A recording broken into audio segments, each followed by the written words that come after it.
வணக்கம். இன்னைக்கு உங்களுக்காக கதை சொல்ல வந்திருப்பது வியல் உங்கள் சகி. இன்னைக்கு நம்ம பார்க்க போற கதையின் பெயர் அன்பு சங்கிலி. கதைக்குள்ள போலாமா? அம்மா, இங்க பாருங்க, உங்களுக்காக நான் என்ன வாங்கிட்டு வந்திருக்கேன்னு என்று உற்சாகமாக கூறிக்கொண்டு உள்ளே வந்த தன் மகளை பார்த்து புன்னகை செய்து கொண்டு வெளியே வந்த வச்சலா ஆர்வமாக அவள் கையில் இருந்த பையை பார்த்தாள்.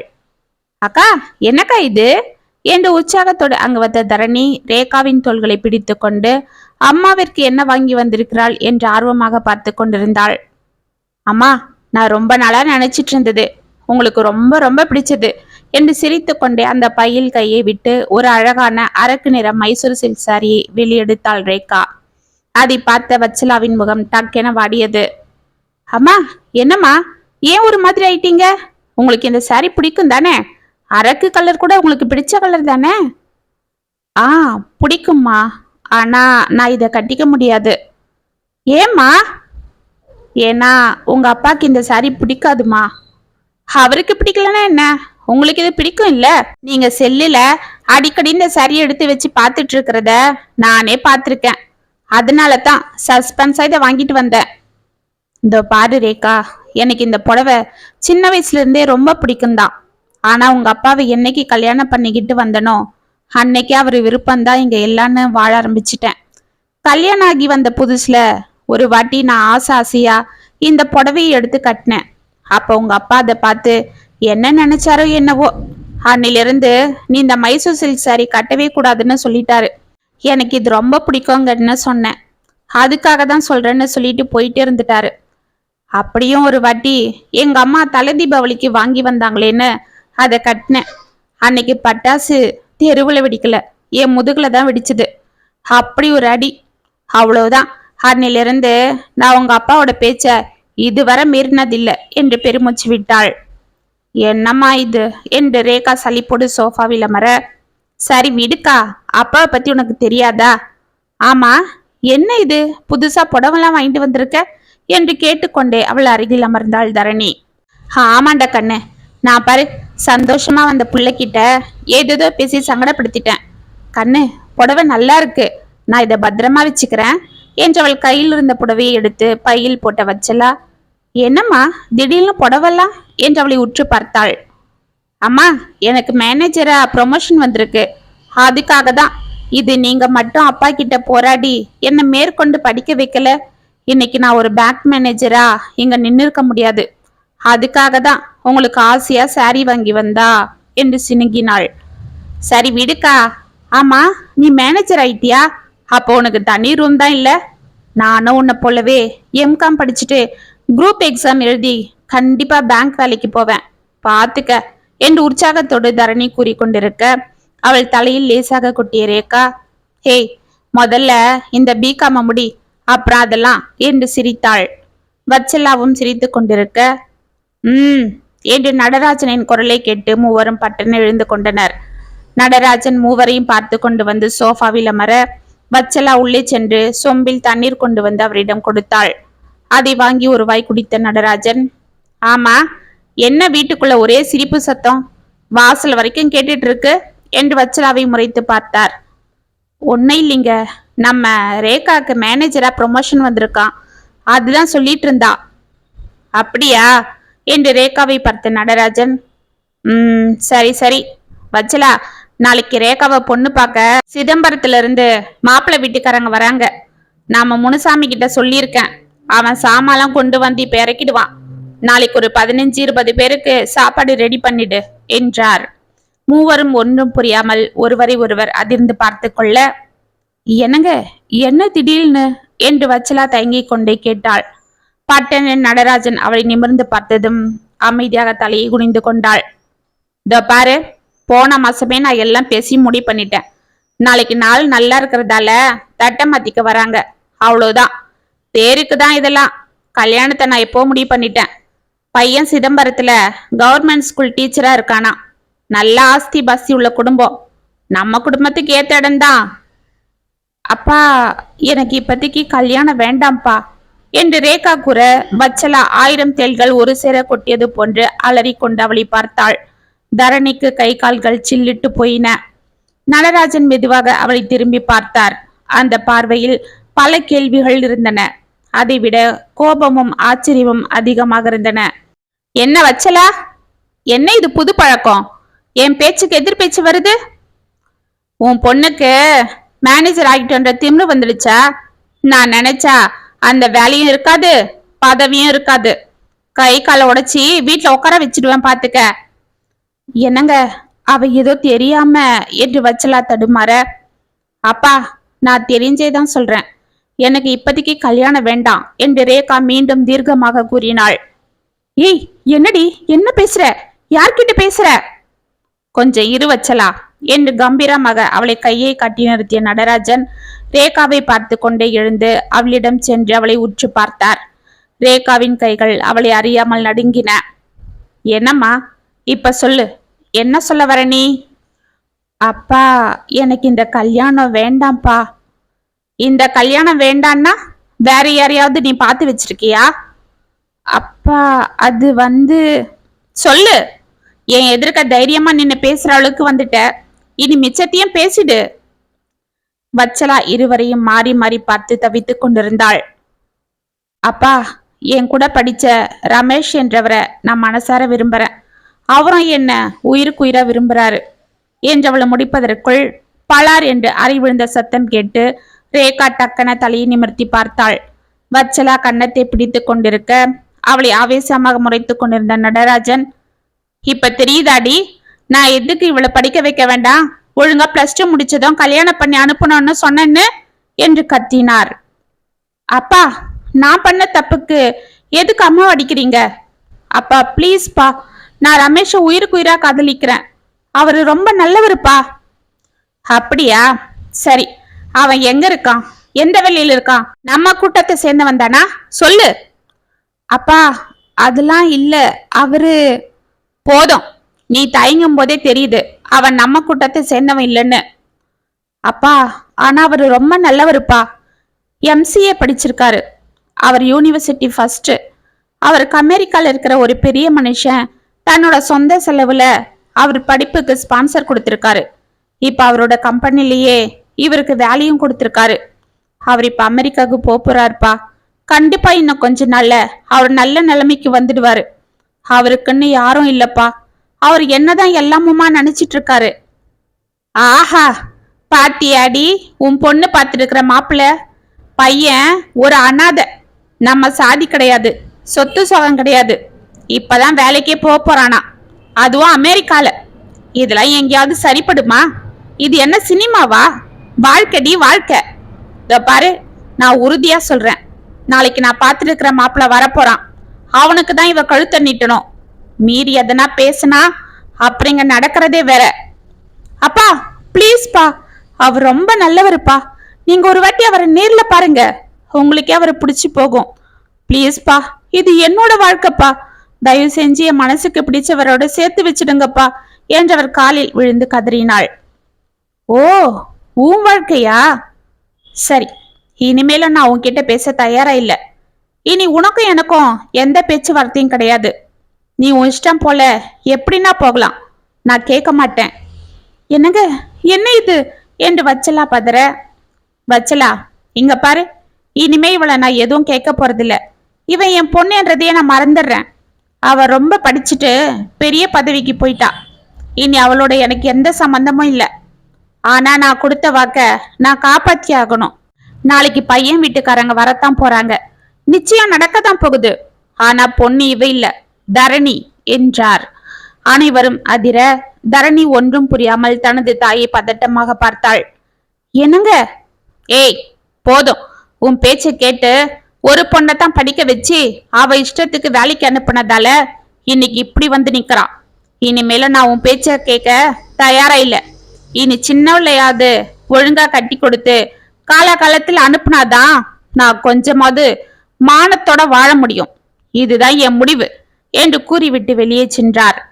தரணி அதிர்ந்து தனது தாயிடம் வந்தாள். அவள் கண்களில் கண்ணீர் ஆறாக ஓடிக்கொண்டிருந்தது. தரணி என்று வச்சலா அவளை அணைத்துக் கொள்ள, அம்மா, என் கனவுல அவ்வளவுதான் அம்மா என்று கதறினாள்.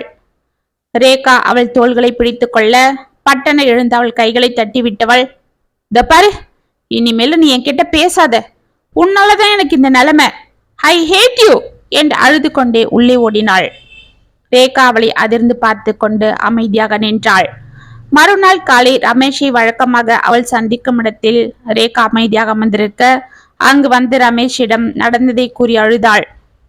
ரேகா, அழாதம்மா, பாவம், நம்ம காதலுக்காக அந்த சின்ன பொண்ணோட ஆசையெல்லாம் கலைஞ்சி இன்னைக்கு அவளுக்கு நிச்சயதார்த்தம் நடக்குது.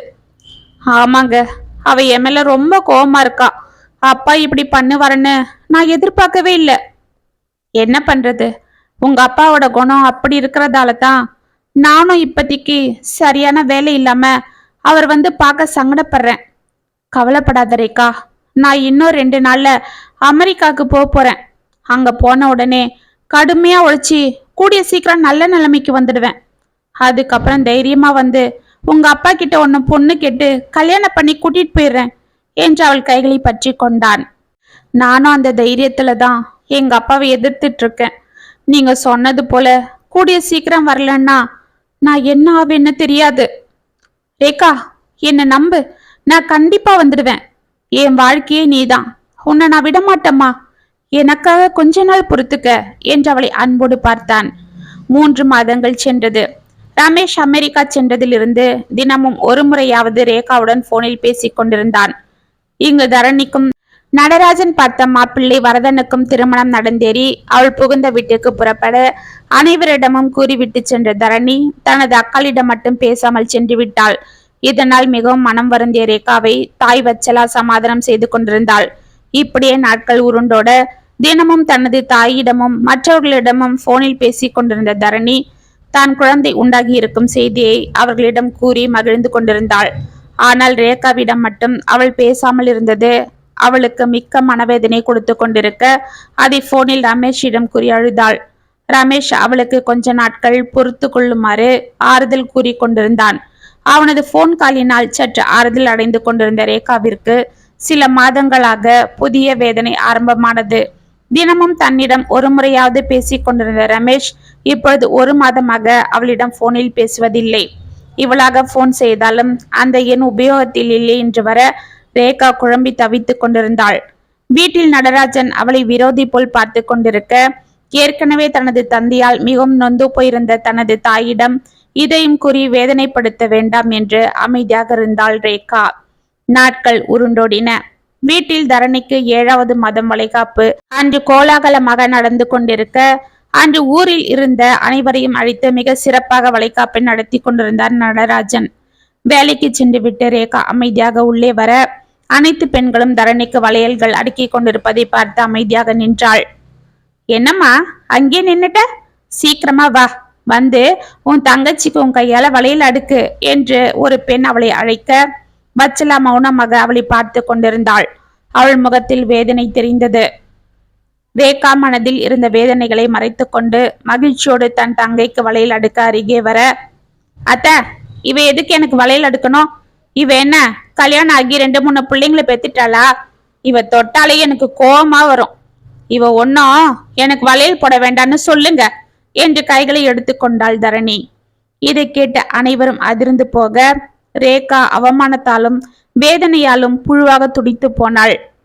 ஏய், என்னடி அவன் அக்கா, அவகிட்ட எப்படி பேசுற என்று படப்படத்தாள் வச்சலா. ஆமா, பேசாம இருங்க என்று தரணி கூறிக்கொண்டிருக்க நடராஜன் கையை தட்டி கொண்டு அங்கு வந்தார். சபாஷ், நீதாமா என் பொண்ணு, என் மனசுல இருக்கிறத அப்படியே சொல்லிட்ட பாரு. நீதான் என் உண்மையான வாரிசு, என் மனச குளிர வச்சிட்ட என்று கூறிக்கொண்டு சிரித்தார். ரேகா அழுது கொண்டே உள்ளே ஓட வச்சலா தரணியை முறைத்து விட்டு கடகடவென ரேகாவின் அறைக்குள் சென்றாள். அங்கே கட்டிலில் அழுது கொண்டே படுத்திருந்த ரேகாவின் அருகில் சென்று அமர்ந்த வச்சலா, அம்மாடி தங்கம், இங்க பாரு என்றவளை தொட்டு திருப்ப, அம்மா என்றவள் மடியில் சாய்ந்து கதறினாள். இதோ பாருமா, அவ கிடக்கிறா, சின்ன பொண்ணு, அவளுக்கு என்ன தெரியும்? அவளுக்கு உன்னாலதான் அவ படிக்க முடியல என்ற கோவம், அதுதான் அப்படி பேசுறா. நாளைக்கு உனக்கு ஒரு கல்யாணம் ஆகிட்டா எல்லாம் சரியாகிடும். அம்மா, அது நடக்குமான்னு எனக்கு இப்ப பயம் வந்துருச்சுமா. என்னடி சொல்ற? அந்த ரமேஷ் பையன் உன்னை காதலிக்கிறான்னு சொன்ன, அவன் அமெரிக்கால இருந்து வந்து உன்னை கல்யாணம் பண்ணி தானே நீ காத்துட்டு இருக்கிற?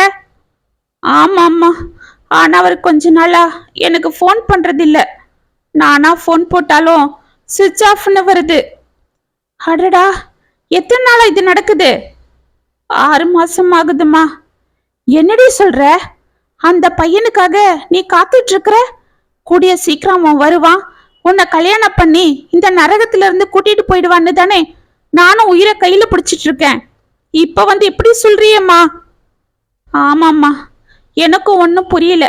அங்க என்ன ஆச்சு என்ன ஏதுன்னு ஒன்னும் புரியாம நான் தவிச்சிட்டு இருக்கிறேன் என்று ரேகா கதற, கடவுளே, நீயாவது உன் இஷ்டம் போல அந்த பையனை கட்டிக்கிட்டு நிம்மதியா ஒரு வாழ்க்கை அமைச்சுக்கிட்டு இந்த மனுஷகிட்ட இருந்து தப்பிச்சு போயிடுவேன்னு சந்தோஷமா இருந்தேன். இப்ப அதுக்கும் ஆபத்து வந்துடும் போல இருக்கே என்று இடிந்து போய் அமர்ந்தாள் வச்சலா. 1 மாதம் சென்றது.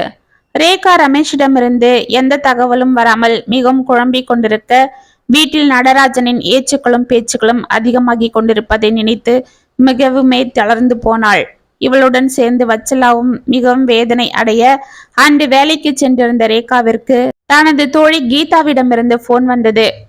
என்னடி ரேகா, இப்பெல்லாம் ரொம்ப பிஸியோ? சுத்தமா எனக்கு ஒரு போன் கூட பண்ண மாட்டேன்ற?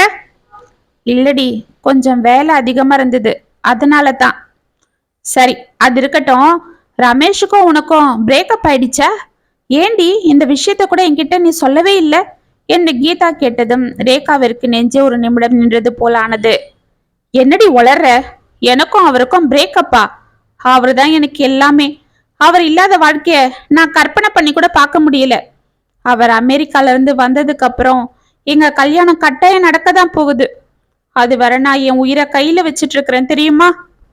என்னது, அவர் அமெரிக்கால இருந்து வந்த உடனேவா? என்னடி சொல்ற? அவரை நேத்து நான் கும்பகோணத்துல பார்த்தனே. அவர் கூட ஒரு பொண்ணு இருந்தாளே, அந்த பொண்ணை பார்த்தா இந்த நாட்டு பொண்ணு போல இல்ல. அவங்க 2 பேரும் ரொம்ப நெருக்கமா கார்ல உட்காந்து போனாங்க. ரேகாவிற்கு தலை கிர்ரென சுற்ற, அவள் உடல் முழுவதும் குப்பென வெறித்தது. அவள் சமாளித்து கொண்டு போனை கீழே போடாமல் வைத்து கொண்டிருந்தாள். ஏய், என்னடி சொல்ற? விளையாடாத. நான் ஏற்கனவே ரொம்ப வேதனையில இருக்கேன். ப்ளீஸ் உண்மையை சொல்லு. அவரை நீ உண்மையாவே பாத்தியா? சத்தியமா பார்த்தேன்டி. நேற்று ஈவினிங் நான் வேலையில இருந்து போகும்போது அவரையும் அந்த பொண்ணையும் ஹோட்டல் SVS வாசல்ல பார்த்தேன். அதுதான்டி அந்த 5 ஸ்டார் ஹோட்டல். அங்கதான் பார்த்தேன். நான் பஸ்ல இருந்ததால என்னால இறங்கி போய் பேச முடியல. ரேகா அதிர்ந்து போனை ஆஃப் செய்துவிட்டு கடகடவன பேக் எடுத்துக்கொண்டு வெளியே சென்றாள். தனது ஸ்கூட்டியை பரபரப்பாக எடுத்தவள், முடியாது, இந்த நிலைமையில என்னால வண்டி ஓட்ட முடியாது என்று அங்கிருந்த ஒரு ஆட்டோவை அழைத்து அதில் ஏறி அமர்ந்தாள். Hotel SVSக்கு auto விரைந்தது.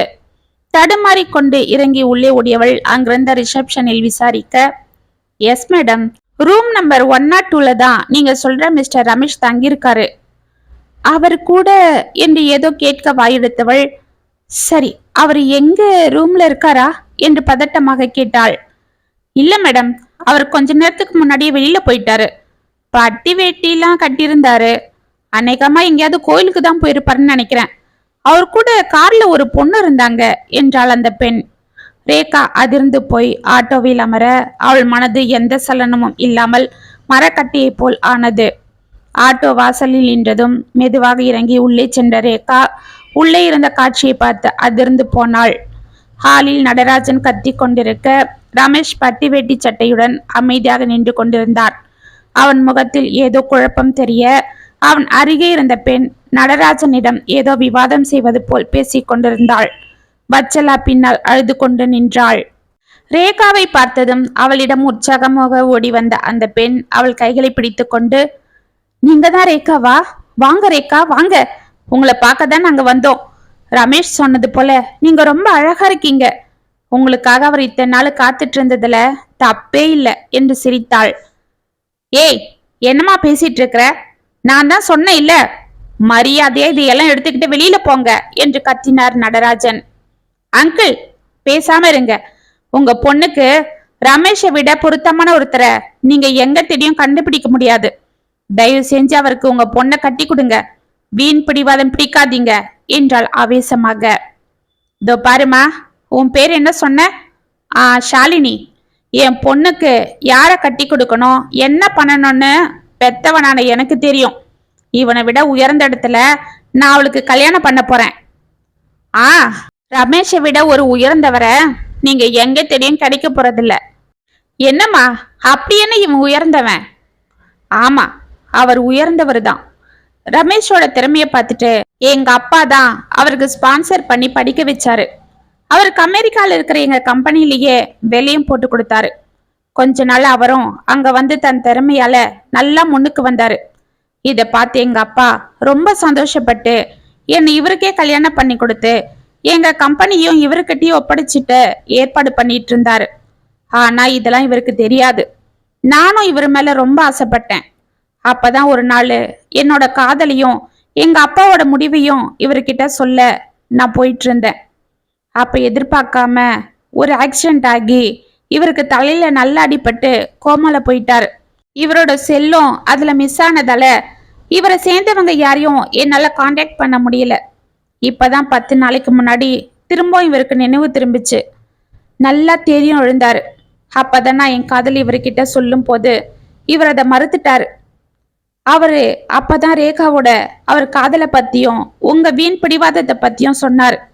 எங்க அப்பா கணக்கில்லா சொத்தையும் தன்னோட ஒரே பொண்ணையும் உனக்கே கொடுக்குறேன், உன் காதல மறந்துடுன்னு எவ்வளவோ கெஞ்சிட்டாரு. ஆனா அவரு ஒரே பிடியா என் உயிர் இருக்கிற வரைக்கும் ரேகா தான் எனக்கு எல்லாமே, அவளுக்கு நான் உண்மையா இருப்பேன், அவதான் என் சொந்தம்னு சொல்லிட்டாரு. அதுக்கப்புறம் தான் நானே இவங்க காதலை சேர்த்து வைக்க முடிவு பண்ணி இவர் இங்க கூட்டிட்டு வந்தேன். இவர் அன்பால இவ்வளவு தூரம் அடிமையா வச்சிட்டு இருக்கிற அந்த பொண்ணு யாருன்னு பார்க்கத்தான் நான் வந்தேன். ரேகா, நீங்க ரொம்ப கொடுத்து வச்சவங்க. ரமேஷை போல ஒரு நல்லவரை நீங்க கணவனை அடைய கொடுத்து வச்சிருக்கணும். இந்த 10 நாளா அவர் உங்களை பார்க்கணும்னு எப்படி துடிச்சிட்டாரு தெரியுமா? நடந்தத உங்ககிட்ட போன்ல சொன்னா நீங்க எங்க பயந்து உங்களுக்கு எதனா ஆகிட போகுதோன்னு நேர்ல வந்து உங்ககிட்ட எல்லாம் சொல்லணும்னு அவரு தவிச்சிட்டு இருந்தாரு. மறுபடி உங்க அப்பா கிட்ட நீங்க கொடுத்த வாக்க காப்பாத்ததான் ஊருக்கு வந்ததும் முதல்ல உங்க அப்பாவை பார்த்து உங்களை பொண்ணு கேட்டுட்டு அப்புறமா உங்களையே பார்க்கணும்னு இருந்தாரு என்றாள் ஷாலினி. ரேகா கர்வத்தோடு நடராஜனை திரும்பி பார்த்து, அப்பா இப்ப என்ன சொல்றீங்க ஏ ரமேஷ பத்தி? இவர் ஒரு பொண்ணு கூட இங்க வந்திருக்காருன்னு கேள்விப்பட்ட உடனே நான் கூட ஒரு நிமிஷம் சஞ்சலப்பட்டுட்டேன். ஆனா என் ரமேஷ் எனக்காக கணக்கில்லா சொத்தையும் கண்ணுக்கு லட்சணமான பொண்ணையும் தூக்கி போட்டுட்டு வந்திருக்காரு. இவரு தான்ப்பா உயர்ந்தவர். இதுதான் உண்மையான காதலோட சக்தி. இவருக்கு மேலேயா ஒரு உயர்ந்தவரை நீங்க கொண்டு வந்து நிறுத்திட போறீங்க? இதுக்கு மேலேயுமா நீங்க வீம்பு பிடிக்க போறீங்க? சொல்லுங்கப்பா. ரேகா, இன்னும் ஏண்டி இவரை நீ கெஞ்சிட்டு இருக்கிற? அவருக்கு காதல் பாசம் அன்புதுக்கெல்லாம் அர்த்தம் தெரியாது. யாரோட உணர்வுக்கும் மதிப்பு கொடுக்க தெரியாத இந்த ஆம்பளை கூட நான் தான் இத்தனை வருஷம் ஜடம் போல வாழ்ந்துட்டு இருந்தேன். இனிமே உன் வாழ்க்கையாவது நல்லா இருக்கட்டும். இதுக்கு மேலேயும் என்னால பொறுமையா இருக்க முடியாது. நான் சொல்றேன், நீ இந்த ரமேஷோட கிளம்பி போ. நீங்க 2 பேரும் கல்யாணம் பண்ணிக்கிட்டு எங்கேயாவது நிம்மதியா இருங்க என்றாள் வச்சலா கம்பீரமாக. அத்தை, என்ன சொல்றீங்க? இதை நான் செய்யணும்னு நினைச்சிருந்தா எப்போ செஞ்சிருப்பேன். எதுக்காக இத்தனை நாள் நான் பாடுபட்டேன்? இத்தனை வருஷம் ஒரு பொண்ணை பெத்து வளர்த்து அவளை ஆளாக்கின தகப்பனை தூக்கி போட்டுட்டு நான் அவளை கல்யாணம் பண்ணிக்கிட்டு போனா நாங்க நிம்மதியா இருந்துட முடியுமா? சொல்லுங்க. நீங்க எல்லாரும் அவரை ஒரு வீம்பு பிடிச்சிருவாதான் பாக்குறீங்க. ஆனா நான் அதுக்கு பின்னாடி இருக்கிற அவரோட அக்கறைய பாக்குறேன். கண்டிப்பான அரவணைப்பை பாக்குறேன். உங்களை அவர் பாதுகாக்கிறத பாக்குறேன். ஒரு தகப்பனோட வலியும் வேதனையும் என்னன்றது அது இல்லாதவங்களுக்கு தான் தெரியும். மாமா, நீங்க எதனால என்ன வெறுக்கிறீங்கன்னு எனக்கு தெரியல. ஆனா நிஜமா சொல்றேன், உங்க சம்மதம் இல்லாம நான் உங்க பொண்ணை கல்யாணம் பண்ணிக்க விரும்பல. அதுக்காக நான் வேற யாரையாவது கட்டிப்பண்ண நினைக்காதீங்க. ரேகா இல்லாம எனக்கு ஒரு வாழ்க்கையே இல்லை. உங்க மனசு என்னைக்கு மாறுதோ நாங்க அது வரை காத்திருக்கிறோம் என்று வெளியே செல்ல திரும்பினான் ரமேஷ். தம்பி நில்லுப்பா என்று அவன் கைகள் பிடித்து கொண்ட நடராஜன், தம்பி, கூட இருந்தவங்களே என்னை பத்தி சரியா புரிஞ்சுக்கலனாலும் எங்கிருந்தோ வந்த நீ என்னை நல்லா புரிஞ்சிருக்கிற. நான் இவங்க கிட்ட எல்லாம் கண்டிப்பு காட்டினது இவங்க நல்லதுக்கு தான்ன்றது யாருக்கும் தெரியாது. அதுக்கு பின்னாடி இருந்த என் பயம் தெரியாது. 2 பொட்ட பிள்ளைங்களை பெத்திருக்கமே, அவங்கள நல்லபடியா கரை சேர்க்கணுமேன்னு ஒவ்வொரு நாளும் நான் நெருப்புல குளிச்சிட்டு இருந்தேன். ஏன்னா ஊர் உலகத்துல தினம் தினம் என்னென்னவோ நடக்கிறதா கேள்விப்பட்டு நான் பயந்தது உண்மைதான். அதுக்காக கொஞ்சம் அதிகமாவே இவங்கள நான் கண்டிச்சது ஏன் தப்புதான். அனாதை பையன்றதுக்காக நான் உன்னை வெறுக்கல தம்பி. நாளைக்கு நீ கல்யாணம் ஆனதும் என் பொண்ணை எதனா கொடுமைப்படுத்திட்டா அதை தட்டி கேட்க வீட்டுல பெரியவங்க இல்லைன்னா என் பொண்ணு தவிச்சிடுவாளேன்ற பயம்தான். அதனால தான் நான் வேண்டான்னு சொன்னேன். ஆனா நீ என் பொண்ணுக்காக உன்னை தேடி வந்த சொத்தையும் அழகான பொண்ணையுமே தூக்கி போட்டுட்டு இருக்க. இதுக்கு மேல ஒரு நல்லவனை நான் எங்கிருந்து தேடுவேன்? வச்சலா, என்னை மன்னிச்சிடு. உன்னை நான் என் கட்டுப்பாட்டுல வச்சிருந்ததுக்கு காரணம் உன் மேல இருந்த வெறுப்பால இல்லம்மா. நீ என்கிட்ட பயத்தோட இருந்தாதான் பசங்க ஒழுக்கமா இருப்பாங்கன்னு அப்படி செஞ்சிட்டேன். சின்னவளையும் படிக்க விடாம கல்யாணம் பண்ணி கொடுத்துட்டேன் என்று கண்ணீர் வடித்தார். பரவாயில்ல விடுங்க, அவளுக்கு என்ன, மாப்பிள்ள தான் அவளுக்கு குழந்தை பிறந்ததும் திரும்பவும் அவ இஷ்டம் போல நானே அவளை படிக்க வைக்கிறேன்னு சொல்லிட்டாரு என்றாள் வச்சலா கண்களை துடைத்து கொண்டு. அங்கிள், எப்பவுமே யாரையும் அதிகாரத்தால கட்டுப்படுத்தலான்னு நினைக்காதீங்க. அன்பு என்ற சங்கிலியில தான் கட்டி போடணும். அந்த கட்டுப்பாடு தான் எப்பவுமே நம்மள மீறி போகாது என்று சிரித்தாள் ஷாலினி. சின்ன பொண்ணா இருந்தாலும் சரியா சொன்னம்மா என்று சிரித்தார் நடராஜன். ஒரே மாதத்தில் ரமேஷ் ரேகா திருமணம் இனிதே நடந்தர அனைவரும் அச்சதை தூவி வாழ்த்தி மகிழ்ந்தனர். இத்துடன் அன்பு சங்கிலி கதை முற்றம். உங்களுக்கான எழுதின இந்த கதை உங்களுக்கு பிடிச்சிருந்தா கமெண்ட்ஸ்ல சொல்லுங்க, லைக் பண்ணுங்க, ஷேர் பண்ணுங்க, மறக்காம சப்ஸ்கிரைப் பண்ணிக்கோங்க. மீண்டும் நாளைக்கு வேற ஒரு சுவாரஸ்யமான கதையோட உங்களை சந்திக்கிறேன். அது வரைக்கும் நிப்பிலே இருங்க. இப்படிக்கு வியல் உங்கள் சகி.